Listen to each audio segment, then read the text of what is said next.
There is a wild, hungry part of you. Most of you have been taught to hide it, to tone it down, to be polite, to stay nice, to be good. And here's the truth. The version of you that plays nice isn't the version of you that gets what they want. The version that gets what they want, they let their jealousy speak. They let their rage burn. They don't see their hunger as a problem. They see it as a path, the path. If you've been confused about why your life feels flat, why things don't click, maybe it's because you've been cutting off the fire that was meant to fuel your life. I'm jealous. I am hungry. I'm angry. I want more. And I'm done pretending that that makes me a bad person. You want to know why you're stuck? Why your manifestations aren't landing? Is because you're lying about who you are. So this video is not for people who want to pretend that they're made of nothing but light. It's for people who are ready to own their fire. And by the way, real quick, get on my email list. First link in the description. I will be sending emails when my videos drop. Not only that, but I'm going to be starting live workshops. And if you want to know about those, that's the only other place that I talk about them. I'm not going to be talking about them on Instagram. I'm going to be talking about them in my videos, which you might not see if you're not on my email list. And then I'm going to be talking about them in my emails. So links in the description. Let's get back. Here's the truth about the love and light culture. There is such a distortion in spiritual and self-development spaces, and I've been in several of them.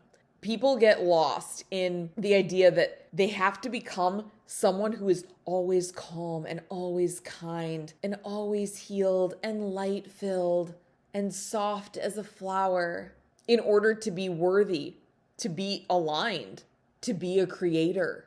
Have you noticed that all of the people in the space of personal growth, spirituality, self-development, 99% of them, so soft, so open, so love and light.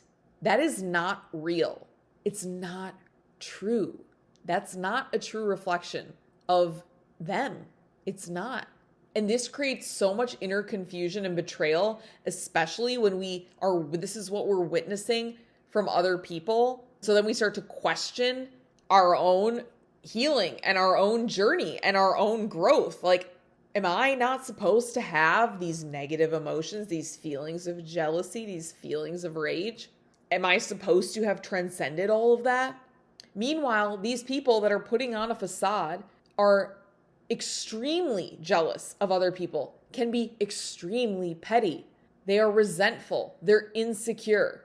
They are just pretending that they're not. It's spiritual bypassing, and it is weak. And the place that I saw this the most was in this Tantra community in Thailand. Water time. And everyone there was putting on an act. It was the fakest place I've ever been, and it was almost intolerable.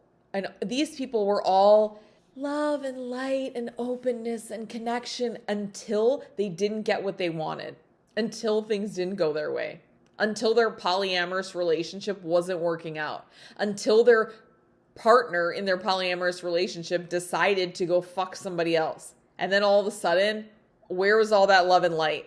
No, there was rage, there was anger, there was jealousy, there was bitterness, naturally, as there should be, but they're denying it. And they're trying to suppress it and acting like somehow they need to get control of their lower nature that is feeling and wanting to express these negative emotions. They gaslight themselves, not to mention you and anybody else that comes into contact with them. Your power does not come from denial, denying what you truly feel. It comes from integration, being able to own every single one of those negative emotions and honor them and integrate them into the whole, into who you are, and say, yeah, that's a part of me. That is a part of me. And it's welcome here. One of my mentors talks about unleashing the beast and allowing yourself to be the devil, the beast, to be who you are. Not to say you're the devil, but I hope you know what I mean. But that's when you really start to create the reality that you desire. Not by pretending that you're some being of love and light. and forever feeling confused about why bad things happen to you. We all have rage. We all want. We all lust. We all hunger. And I'm not saying to indulge in all of these, but you have to accept them and respect them. Why pretend that these things don't exist inside of us? That fire of those strong, often overpowering emotions, that is sacred. It's not evil, it's honest. And when you're just trying to be good and trying to cultivate some persona that you present to the world, to social media, there is a deadness that you will feel when doing that. You are not here to be palatable. You're here to be real. That reality is powerful. When you suppress your shadow, you are keeping yourself small, because when you do that, you don't create, you don't speak truth, you don't set boundaries, because you live in a state of constant avoidance and fantasy. So you live on autopilot in a numb, flat, unfulfilled existence. And it behooves you to get familiar with why you are ashamed of these parts.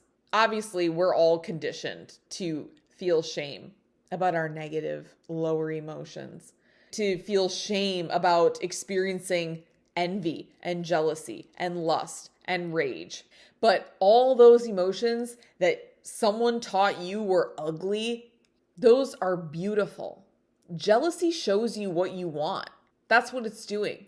When you're jealous of other people, they are modeling things to you that you want to embody in yourself. It shows you what you want. Anger shows you what is not working. You're angry about something, that shit ain't working. Hunger is your creative drive. Rage is clarity. Experiencing intense rage, don't even try to tell me that your mind is not very clear on what you will and will not tolerate, on what you do and do not want after a fit of rage. So these emotions are not anything to be shunned. They're extremely important maps to get to know yourself better. And if you want other people to know you, to really know you and see you, you cannot be afraid of showing those facets of you. When you stop denying your shadow, I don't even always like calling it that, because that even assumes like there's something negative about it. But just these more like base human emotions, that the animal part of us that sometimes feels uncontrollable, and like if we were to express it or we were to feed it even just a little bit, that it would just devour everything or destroy everything in sight. The only time that happens is when you are trying to keep that animal caged, keep that wild beast caged. Then it becomes a danger. When you stop denying this part of yourself, that is when you become magnetic. That is when you start to move differently in the world. You aren't afraid of being more bold, being louder, being unapologetic. You stop waiting for things to happen and you start claiming. You were not put on earth to play small. You weren't born to smile through your own suppression. You were born to burn, to want things, to become. So stop editing yourself to be digestible. You know that's not appealing. You know that's not even attractive. You know that is not the type of person that you're drawn to, is it? People who are digestible? No, I want to be undigestible. The world does not need more light.